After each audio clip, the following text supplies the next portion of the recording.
استمعت الكثير من التمييع والكثير من الشخصنة. الرجل وجه إلي كلامه يقول أنت تحتاج إلى تكوين.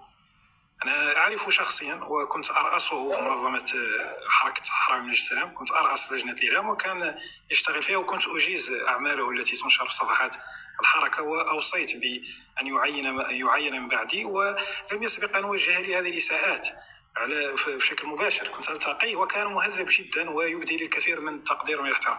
أرجو أن لا يكون جلوس وخلف يعني أستاذ سالم كنت زملاء في الشغل، يعطي كنت زملاء هذا النوع لنفسه، هذا النوع من الجرأة وهذا النوع من الوقاحة، فقط لأن الشخص لا يباشره، لأن بينه وبينه كونيكسيون وكاميرا يتجرأ ويشخصن ويتهجم شخصيا.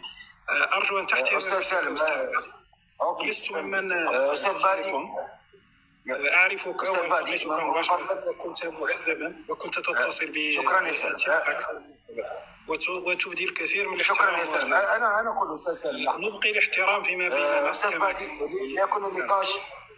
ليكون النقاش أكاديمي فكري سياسي اقتصادي شخصنا لا.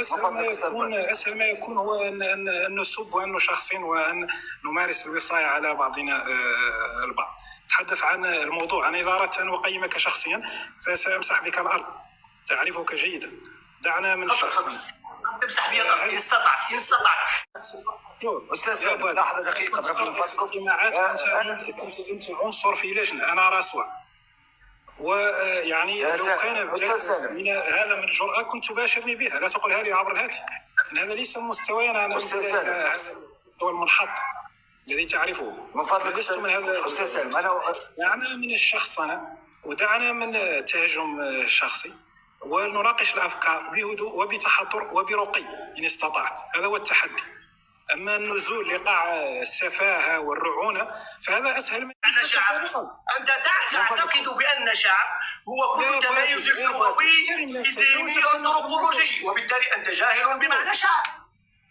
هذا شوف يا أستاذ السفاهة. من فضلكم إصدار أحكام القيمة على المحاضر. اسمح لي أنا وجه له، أنا وربيه وجه له نصيحة. إحضار أحكام القيمة. ربيني أنت تربيني أنا، أنت تربيني ربيني نستطع. ربي تفضل انتظر. تربينا. الحوار يقتضي مناقشة الأفكار. نناقش المفاهيم لنعطيك نقطة نظام تتعلق بأخلاق الحوار التي تغيب عنك. حينما نناقش الأفكار لا نصدر أحكام القيمة على المحاور. تحكيم الشخص. أقول لك أنت جاهل بالقانون لأنك لا تعرف مصطلح شعب. أنا سبق أن رأستك حركة سياسية وسبق أن أضطرتك مهنيا وإعلاميا، وهذا تعرفه. هذا الشخص الجاهل. أستاذ سالم يا أستاذ سالم لحظة هو لا يعطيك كلمة. خلينا مشكل منهجي انه يعطي نفسه الجرأة انه يقيمني انا. هذا في انحطاط في اسلوب الحوار. لا انا كنت ارأسك وكنت اؤطرك. السر اليوم جاهل لاني اختلفت معك. اسهل شيء هو اني نصدر احكام القيمة بحقك. اسهل شيء اصفك بتوصيفات منحطة على اسهل ما يكون. يا استفزاز. وانا قلت له من الاول استاذ بادي من فضلك كلمة جاهل والكلمات التي احنا نناقش القضية أكاديميا فكريا سياسيا. والله خلينا نناقش الأفكار ولا نناقش الأشخاص. لو كنت أعلم أنا ظنيت اللي طلعت ناس دارسة، ناس ذو كفاءة علمية، يعني بعدت عن النقاش. حتى الإخوة تحت يحبوا يطلعوا قلت لهم لا، خلي النقاش يكون متحضر وحضاري، ما ندخلوش في المأزق هذا والاستفزاز هذا، ندخل في صلب الموضوع والعنوان. لا شوف أنا هو نتواجد في نفس المدينة. إذا أراد أن يصفني بالجاهل يأتيني مباشرة ويصفني مباشرة، لا داعي لهذا النوع من التهجمات عبر الهاتف. هذا ديروا مع واحد في اسبانيا، ديروا مع واحد تيندوف زايد عليهم عبر التيك توك. أنا وأنت في نفس المدينة والتقينا مرارا مباشرة حينما كنت أرأسك في لجنة الإعلام حركة الصحراوي من السلام، ولم يسبق لي وجهت لي أي نصيحة مباشرة. إذا خلينا محترمين. أسهل ما يكون أني نعطيك أحكام القيمة ضرك لأن عندي أحكام قيمة ضدك وأبررها، لكن هذا ليس مستواي وليس تربيتي.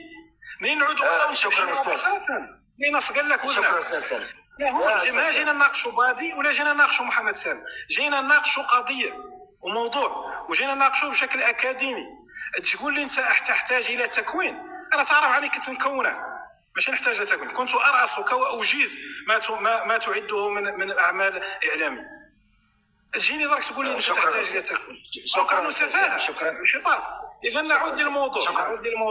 نعود للموضوع. الموضوع الان شوف يا غيث، استاذ سامي، ومداخلته نعم. كلها اذا انتزعت منها هذه المفاهيم المطاطه والكلام المطاط، يتحدث عن مفهوم الشعب وعلاقته الشخصيه الذي انا